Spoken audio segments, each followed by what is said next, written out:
नमस्कार, स्वागत है आप सभी का जीएमटी गाइड मेमो टॉक के इस बेहद ही खास एपिसोड में। आज हमारे साथ मौजूद है एक ऐसे मेहमान जिन्होंने कानून की दुनिया से लेकर राजनीति के मैदान तक अपनी समर्पण और सोच से एक अलग पहचान बनाई है। भुआ पठानकोट से शुरू ये सफ़र दिल्ली यूनिवर्सिटी, 30 हज़ारी कोर्ट और अब भारतीय युवा कांग्रेस के राष्ट्रीय नेतृत्व तक जा पहुंचा है। आइए स्वागत करते हैं एडवोकेट संजीव तरनास जी का, जो वर्तमान में भारतीय युवा कांग्रेस लीगल सेल के राष्ट्रीय उपाध्यक्ष है। सर, आपका जीएमटी में हार्दिक स्वागत है। शुक्रिया दिशा जी, और आपके चैनल के जितने भी दर्शक हमें देख रहे हैं उन सबका भी बहुत बहुत शुक्रिया। सर, सबसे पहले तो हम चाहेंगे कि आप हमारे दर्शकों को अपने बारे में कुछ बताएं। दिशा, ये जर्नी जिसके बारे में आज हम चर्चा करने वाले हैं, ये आसान जर्नी नहीं थी, काफ़ी उतार चढ़ाव भरी जर्नी थी। अपनी 12वीं तक की जो पढ़ाई थी वो मैंने अपने गांव के जो हमारे सेकेंडरी स्कूल था वहाँ से पूरी करी, और पूरी करने के बाद उसके बाद मैं दिल्ली आया। दिल्ली में मैंने doctor Bhimrao Ambedkar college Delhi university से अपने स्नातक की ग्रेजुएशन बीकॉम पास पूरा किया, और उसके बाद बहुत सारी चीज़ों में मैं उलझता रहा। कई दोस्तों ने बोला कि यूपीएससी की तैयारी करो, कई दोस्तों ने बोला कि आईएएम्स की तैयारी करो, कैट दो, तो Indian Institute of management studies की भी मैंने तैयारी करी, कैट की भी तैयारी करी। बट आज आकर के जहाँ किस्मत आपको लेकर के आना चाहती है वहाँ किस्मत आपको ले आती है। मैंने अपनी ज़िंदगी में कभी नहीं सोचा था कि मैं वकालत की पढ़ाई करूँगा और वकील बनूँ। बट शुरू से बचपन में एक था, जब हम गांव में हुआ करते थे, कि कोई एक कोट पैंट वाली नौकरी करनी, तो कोट पैंट तो यहाँ नसीब हो गया और कोट पैंट पहन करके नौकरी करते हैं। तो उसके बाद 2013 के अंदर मेरा दोस्त अब उसके फादर दो फॉर्म्स लेकर के आए थे एलएलबी के। अच्छा। तो उसके पिताजी ने जब वो 2 फॉर्म्स ले आया तो एक फॉर्म उसका किसी काम का नहीं था, तो उसने एक फॉर्म मुझे दे दिया, मुझे बोला कि तू भर ले। तो एटलीस्ट मैंने एक आईएएम्स के लेवल की तैयारी करी हुई थी कैट में, तो रीजनिंग, एप्टीट्यूड, ये सारी की सारी चीज़ें मेरे लिए टिप्स पे थी। तो मैंने पेपर दिया और लकीली मेरा सिलेक्शन हो गया campus law centre Delhi university में। और उसके बाद 2013 से लेकर के 2016 तक Delhi university campus law centre से पढ़ाई करी, और उसके बाद 2016 से 30 हज़ारी कोर्ट के अंदर वकालत का ये सफ़र शुरू हुआ। और 2019 के अंदर मैंने भारतीय युवा कांग्रेस के रिसर्च डिपार्टमेंट से स्टेट एग्जीक्यूटिव मेंबर के तौर पे शुरुआत करी। उसके बाद मैं भारतीय युवा कांग्रेस के दिल्ली प्रदेश का लीगल सेल का चेयरमैन रहा, और उसके बाद राष्ट्रीय संयोजक रहा इंडियन यूथ कांग्रेस में। और अभी 20 तारीख को मुझे भारतीय युवा कांग्रेस ने नेशनल वाइस चेयरमैन के पद से नवाजा, मेरे कामकाज को देखते हुए। तो ये अब तक का एक शॉर्ट में एक मेरा सफ़र था कि कैसे कैसे क्या क्या चीज़ें। सबसे पहले तो बहुत बहुत बधाई कि आपको भारतीय युवा कांग्रेस के राष्ट्रीय उपाध्यक्ष पद के लिए नियुक्ति किया गया। आपका बहुत बहुत शुक्रिया जी। जैसे कि आपने कहा कि आपका कहीं ना कहीं जो पढ़ाई का सफ़र था वो वकालत की तरफ जाने का आपने कभी नहीं सोचा था, तो आपने कहीं ना कहीं पहले अपने गांव से शुरुआत करी, फिर दिल्ली तक का सफ़र तय करा, और आज कहीं ना कहीं आप एक बहुत अच्छे वकील हैं। तो ऐसा कोई मोड़ आपके ज़िंदगी में आया हो जहां आपकी बिल्कुल ही आपकी सोच बदल गई हो? देखिए, मैं बताता हूँ। जब मैं 11th क्लास में था तो हमें एक मैडम पढ़ाया करती थी, वो हमें बिज़नेस स्टडीज़ पढ़ाती थी। कॉमर्स में एक सब्जेक्ट होता है बिज़नेस स्टडीज़। तो जब वो हमें बिज़नेस स्टडीज़ पढ़ाया करती थी तो मेरा ध्यान शुरू से ही ऐसा कुछ नहीं था कि मुझे कोई बहुत बड़ी नौकरी करनी है या मुझे कुछ अफसर बनना है, ऐसा कुछ। क्योंकि जब हम गाँव में होते तो हमारे सपने भी बड़े लिमिटेड से होते हैं, तो हम उस लेवल तक का नहीं सोच पाते कि हमें ज़िंदगी में क्या करना है क्या नहीं करना। बट उन्होंने एक अलग जगाई मेरे अंदर, और उन्होंने मुझे बोला कि तुम्हें दिल्ली जाना चाहिए और दिल्ली में जाकर के एडमिशन लेना चाहिए। तो उन्होंने मेरी बहुत हेल्प करी, मुझे क्लास के बाद भी एक्स्ट्रा क्लासेस उन्होंने दी, मुझे पढ़ाया, मेरी जितनी गाइडेंस वो दे सकते थे उन्होंने अपना बेस्ट दिया उन्होंने। और मैं मानता हूँ कि शायद अगर मैं दिल्ली तक पहुँचा और आज यहाँ तक इस मुकाम तक पहुँचा हूँ तो उसके पीछे उनका बहुत बड़ा योगदान है, और उन्हीं के योगदान की वजह से मैं यहाँ पहुँचा। और जब दिल्ली आया तो दिल्ली में बहुत सारे दोस्त मिले, और यहाँ पे आकर के पता लगा कि दुनिया कितनी बड़ी है और कितनी डाइवर्स फील्ड्स हैं। आप क्या क्या चीज़ें कर सकते हो, सिर्फ और सिर्फ डॉक्टर और इंजीनियर के अलावा भी ऐसे बहुत सारे प्रोफेशंस हैं जहाँ पे जा कर के आप अपना नाम और एक मुकाम बना सकते हो। तो जब यूनिवर्सिटी से जब पढ़ाई मेरी पूरी हुई, जब मेरी डिग्री पूरी हुई, तो बहुत सारे ऐसे दोस्त थे जो कि कैट की तैयारी कर रहे थे, इंडियन इंस्टीट्यूट ऑफ मैनेजमेंट में जाना चाहते थे एमबीए करने के लिए। सपना मेरा भी था कि मैं एचआर में एमबीए करूं, क्योंकि मुझे इंटरेक्ट करना बहुत पसंद है, मुझे लोगों से बात करने में बहुत मज़ा आता है।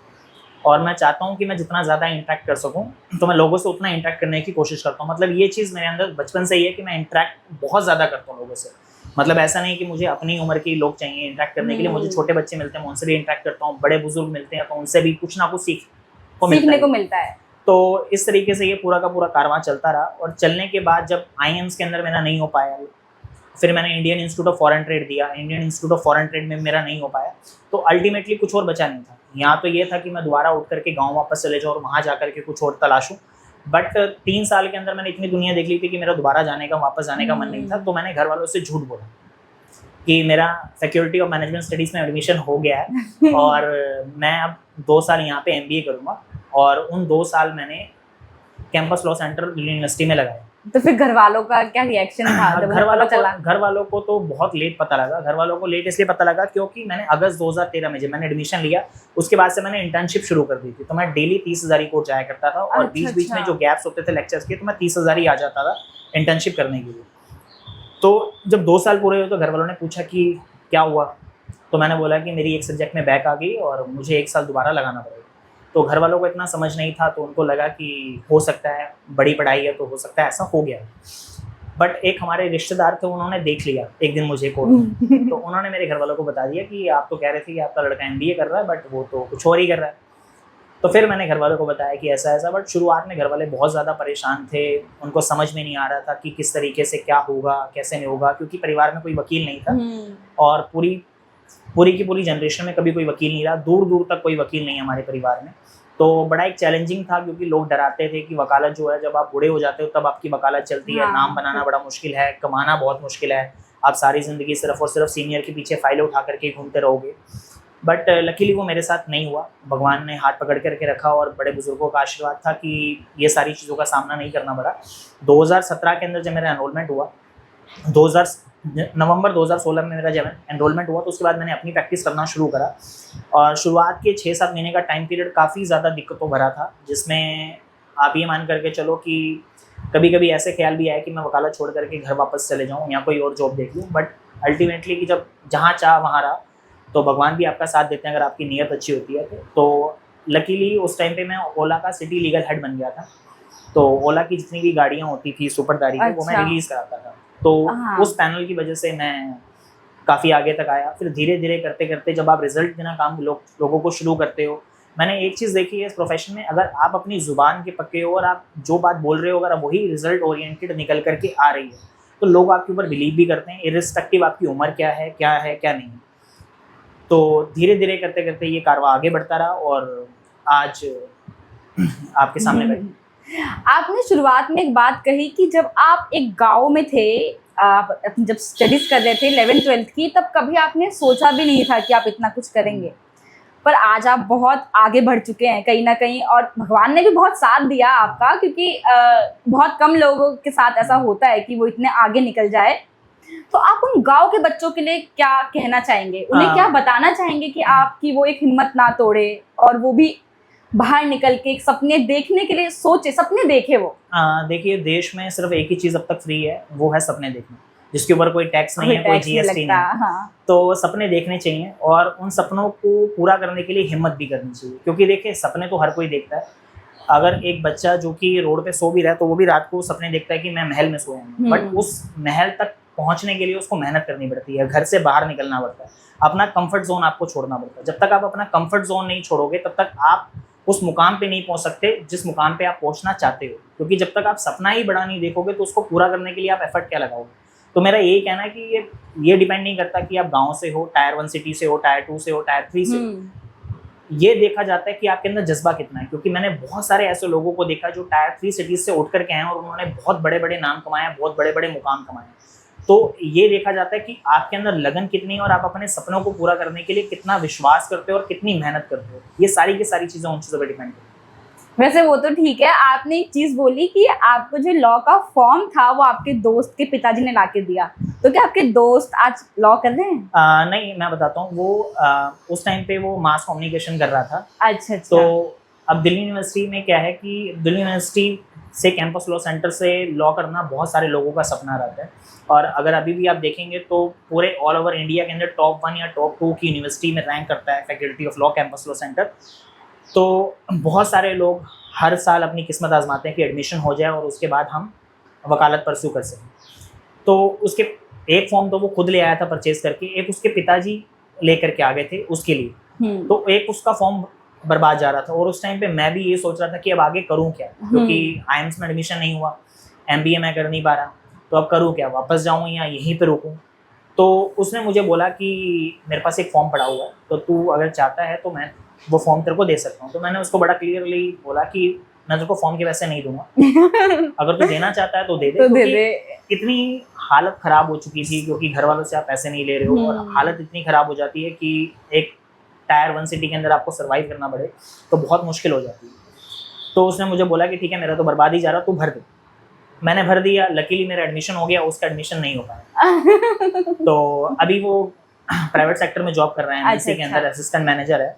लकीली वो भी एक अच्छी जगह पे एस्टैब्लिश हो चुका है, तो उसने दोबारा कभी फॉर्म भरा नहीं, और डेस्टिनी ने मुझे जहाँ लेकर के जाना था, डेस्टिनी मुझे वहाँ लेकर के चली गई। वो एक सहारा बन गया आपका। हाँ, कहीं ना कहीं आप जैसे कि अब इतना लॉ पढ़कर आगे आ चुके हैं, तो जो आज के स्टूडेंट्स हैं जो कि लॉ चुनना चाहते हैं, लेकिन लॉ को लेकर बस एक ही आता है कि जो भी आपने कहा ही कि फाइलें लेकर सीनियर्स के पीछे घूमते रहेंगे, तो जो हमारे आगे का यूथ है, आप उनको थोड़ा इस करियर के बारे में थोड़ा अगर उसको परिचय करवाए आप इस करियर से, कि और क्या क्या ऑप्शंस हो सकते हैं, कि किस तरीके से वो एक अपनी लॉ की जर्नी स्टार्ट करे। देखो मैं बताता हूँ आपको दिशा, ये एक प्रोफेशन नहीं है, ये एक ज़िंदगी है। अगर आप इसको एक प्रोफेशन की तरह लोगे तो आप इसको एंजॉय नहीं कर पाओगे। अगर आप इसको इस ज़िंदगी की तरह लोगे तो आप इसको एंजॉय करोगे, जैसे कि मैं कर रहा हूँ, या मेरे साथ के बहुत सारे लोग हैं जो इस प्रोफेशन को ही अपनी ज़िंदगी मान करके बैठे हैं और इस प्रोफेशन को बहुत अच्छे तरीके से एंजॉय करें। देखिए, इस प्रोफेशन में उतार चढ़ाव तो बने रहेंगे। जो फाइलें उठा करके घूमना है वो भी आपको सीखना पड़ेगा, क्योंकि वो आपका पेशेंस लेवल इंक्रीज करेगा। क्योंकि देखें, ये प्रोफेशन जो है ना, ये अप्स एंड डाउन से भरा हुआ है।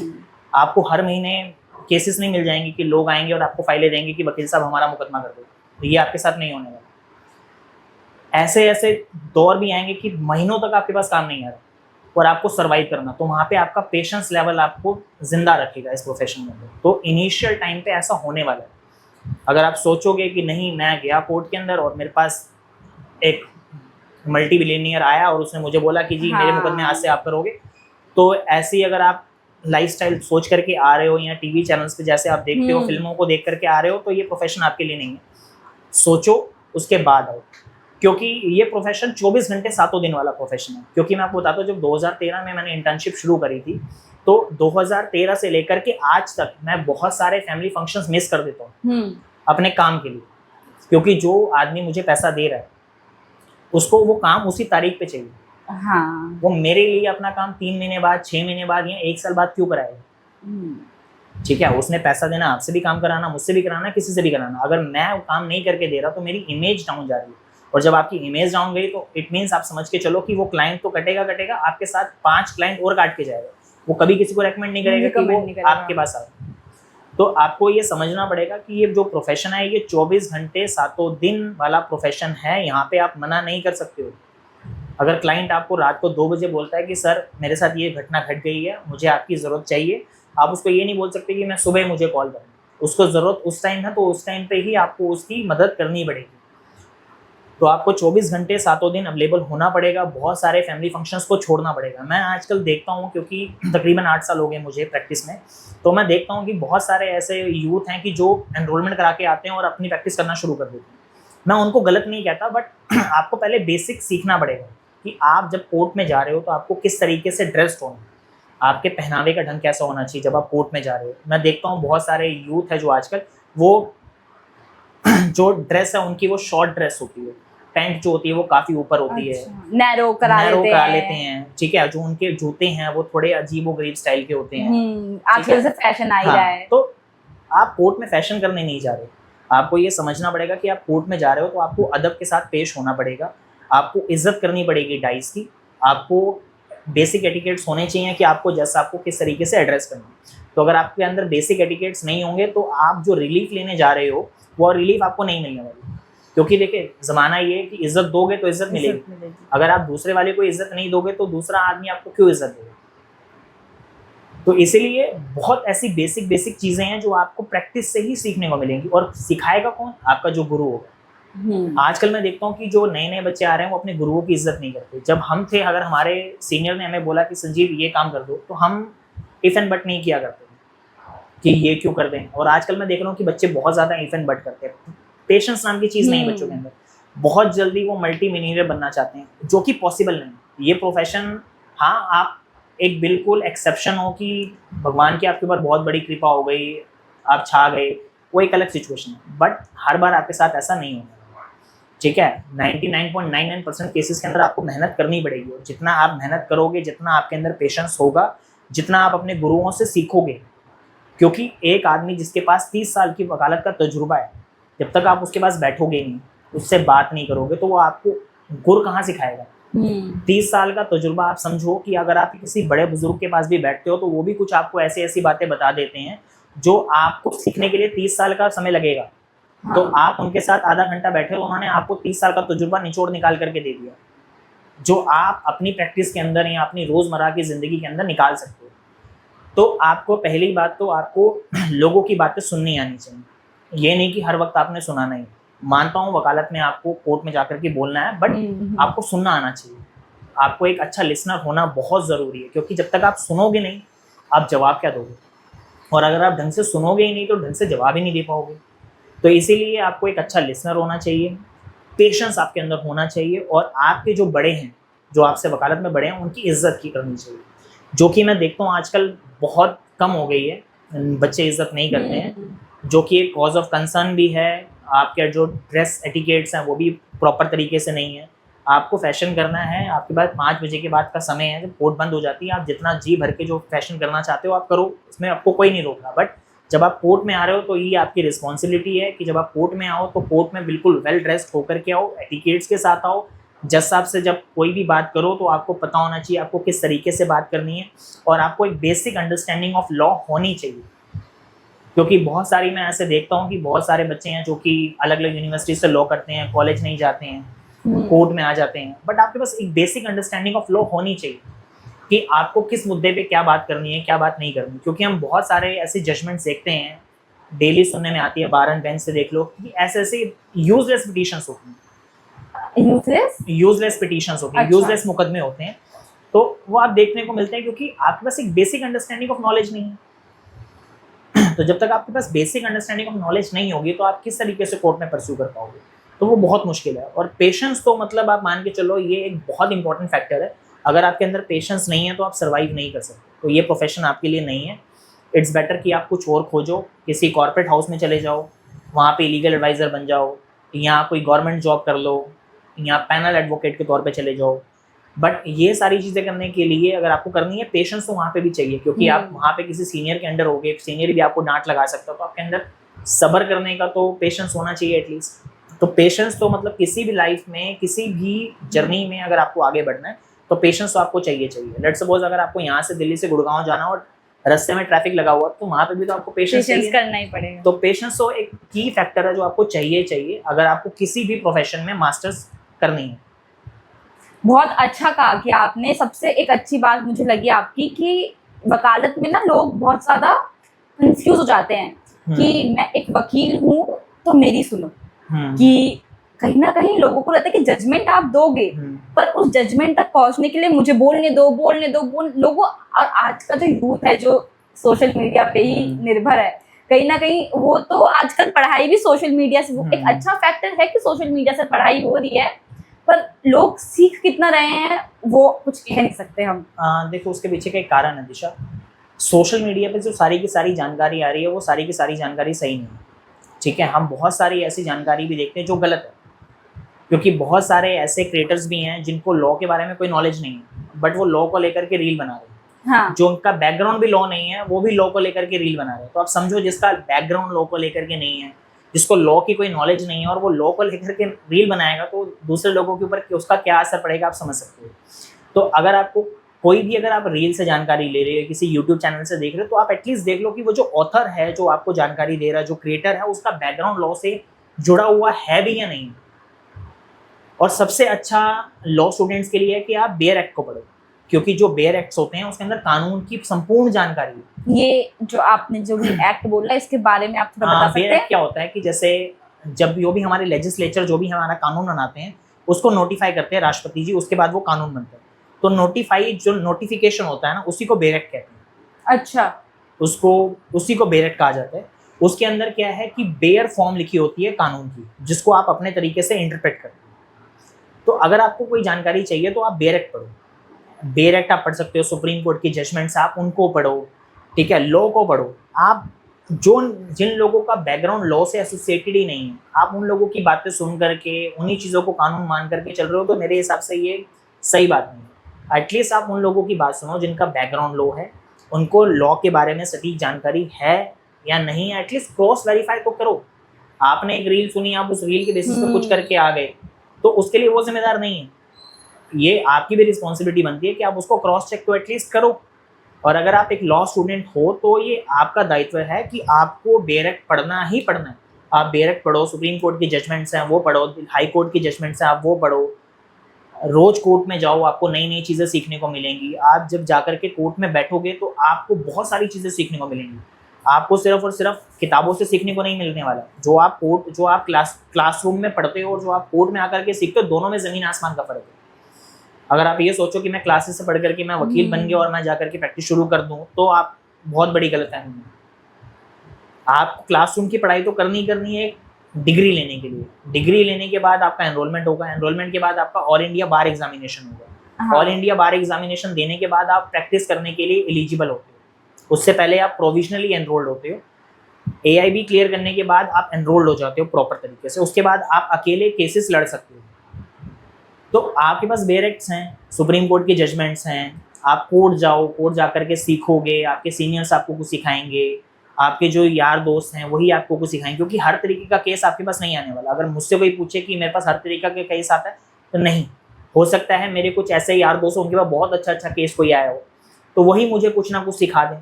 तो जब तक आप कोर्ट नहीं जाओगे, लोगों से इंटरेक्ट नहीं करोगे, बैठोगे नहीं, कोर्ट में नहीं बैठोगे, तो आप क्या सीखोगे? कुछ नहीं सीख पाओगे। और आप ये सोचो कि मैं सोशल मीडिया से सीख लूँगा, तो आप नहीं सीख पाओगे, आप कुछ और ही सीख लोगे। कहीं ना कहीं आपने एक चीज़ बोली अभी कि पढ़ाई दोनों की ज़रूरी है, कि एक क्लासेस भी लेना बहुत ज़्यादा ज़रूरी है, कि आप ऐसे नहीं सोच सकते कि मैं सीधा कोर्ट में जाके पढ़ूंगा, क्योंकि एक बेसिक जो हमें चाहिए होते हैं वो हमें क्लासेस ही सिखा सकती है, और कोर्ट की प्रैक्टिस भी उतनी ही ज़रूरी है कहीं ना कहीं आगे मुकदमे लड़ने के लिए। आपने भी एक चीज़ बोला कि आपको जो ये लॉयर का जो एग्ज़ाम होता है, ऑल इंडिया बार एग्ज़ाम, वो पार करना पड़ता है, तब आप जो है प्रैक्टिस के लिए एलिजिबल होते हो। बहुत से लोग जो होते हैं, ये इसके बारे में आप थोड़ा बता सकते हैं हमें? देखो, ऑल इंडिया बार एग्जामिनेशन क्या है। ऑल इंडिया बार एग्जामिनेशन, जैसे मैं आपको एक एग्जांपल के तो एक जर्नी के तौर पे समझाता हूँ कि जैसे एक बच्चा है, उसने लॉ कॉलेज में एडमिशन लिया।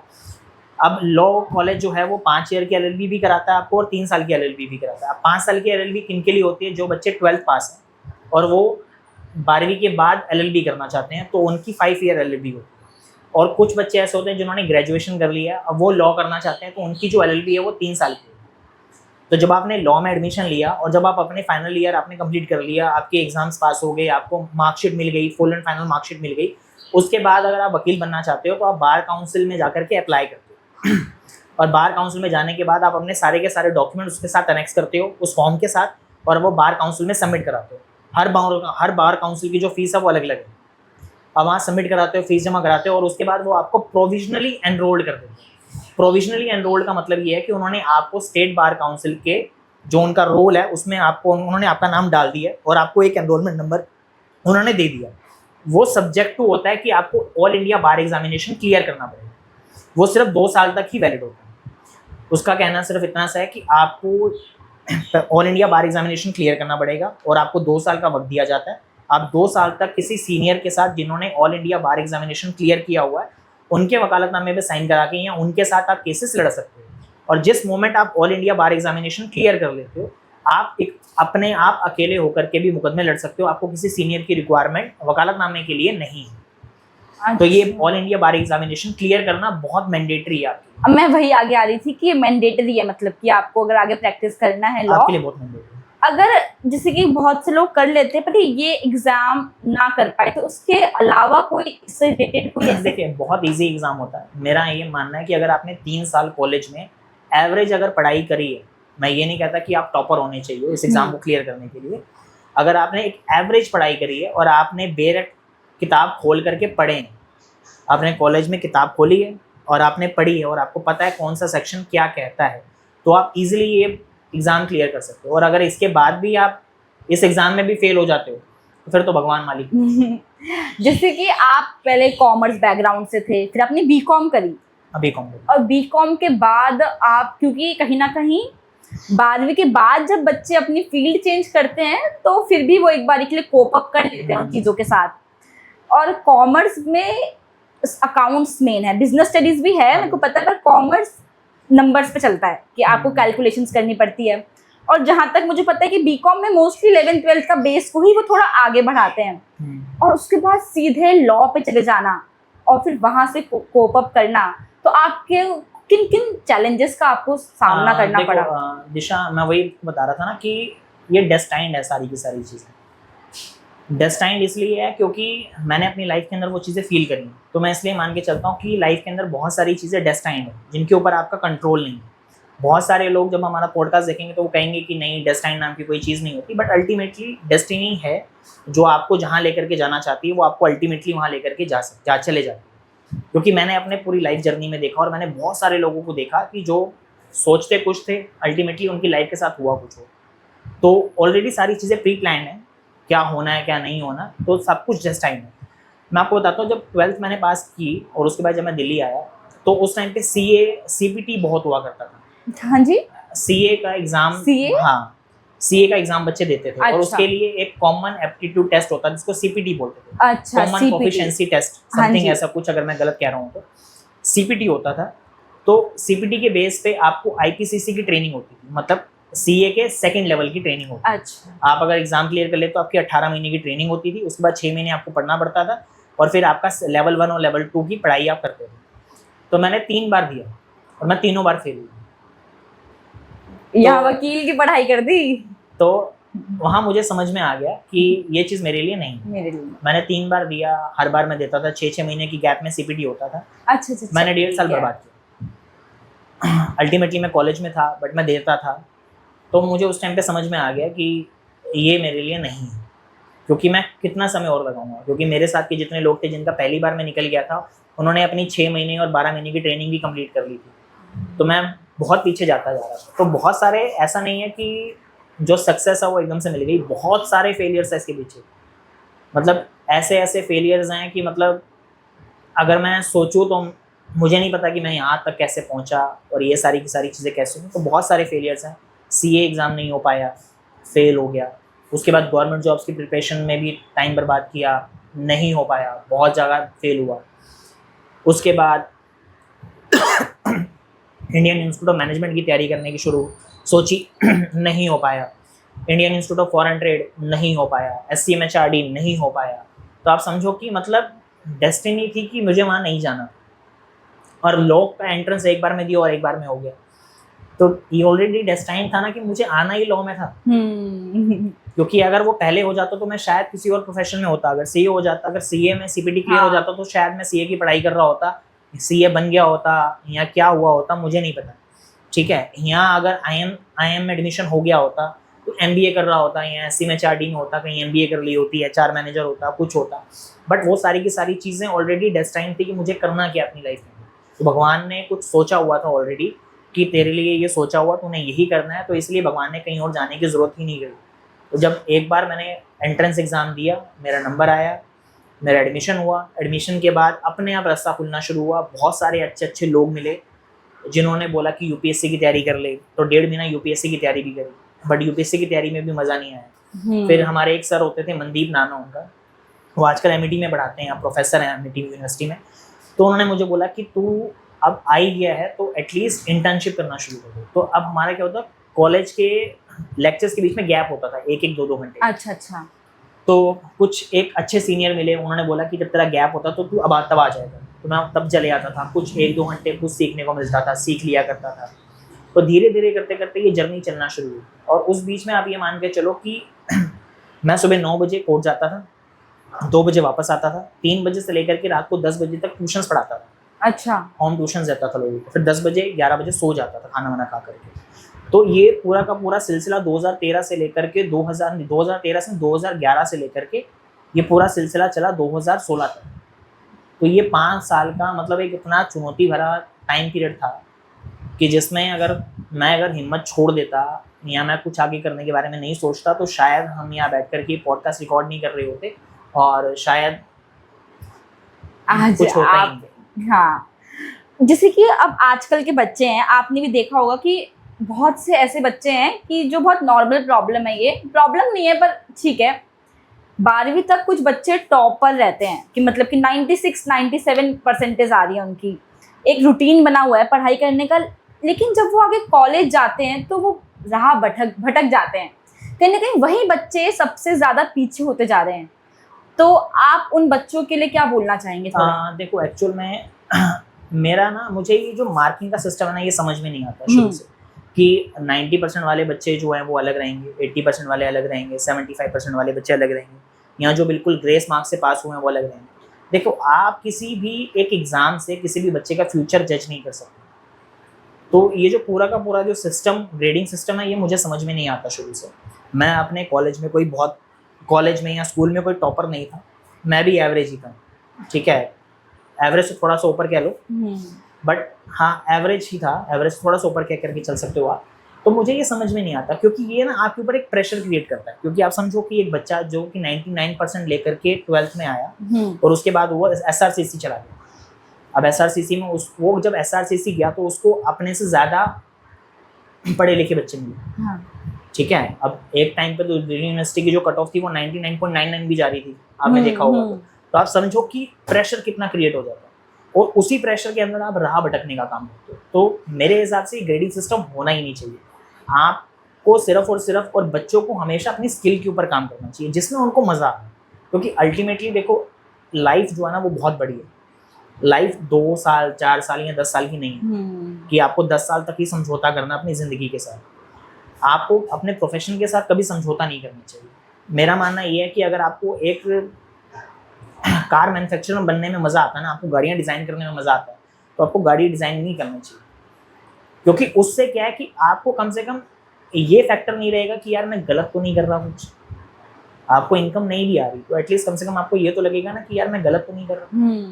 और उनको मजा आएगा कहीं ना कहीं वो काम करने में, आप एंजॉय एक करो, बोझ नहीं लगेगा कि मैं क्यों कर रहा हूँ ये। बहुत सारे ऐसे बच्चे होते हैं जिनका एम्बिशन सिंगर बनना होता है, उनको गाना गाना होता है, बट फैमिली प्रेशर की वजह से नहीं कर पाते। कोई जॉब कर लेता है बट अल्टीमेटली सारी जिंदगी सोचते रहते हैं कि यार मैं कर लेता, ट्राई कर लेता। तो जिंदगी में मेरे हिसाब से काश कभी नहीं होना चाहिए। क्योंकि जब आप वो काश बोलना शुरू कर देते हो ना, तो आप जिंदगी के अंदर कभी कुछ नहीं कर पाते।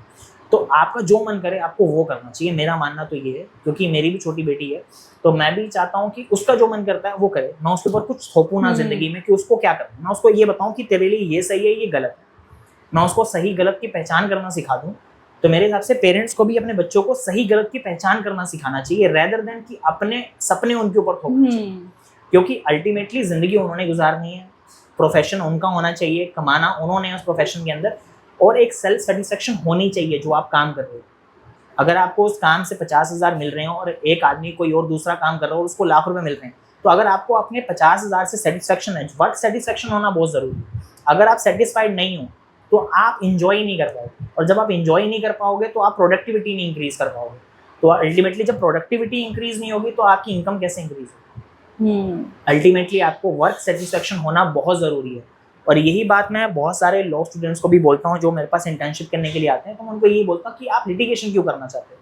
क्योंकि जब भी ज़्यादातर हम बच्चों से मिलते हैं तो वो ये बोलते हैं कि सर मेरे को तो वकील बनना है, मेरे को क्रिमिनल लॉयर बनना है। क्रिमिनल लॉयर सुनने में बड़ा फैसिनेटिंग लगता है, बट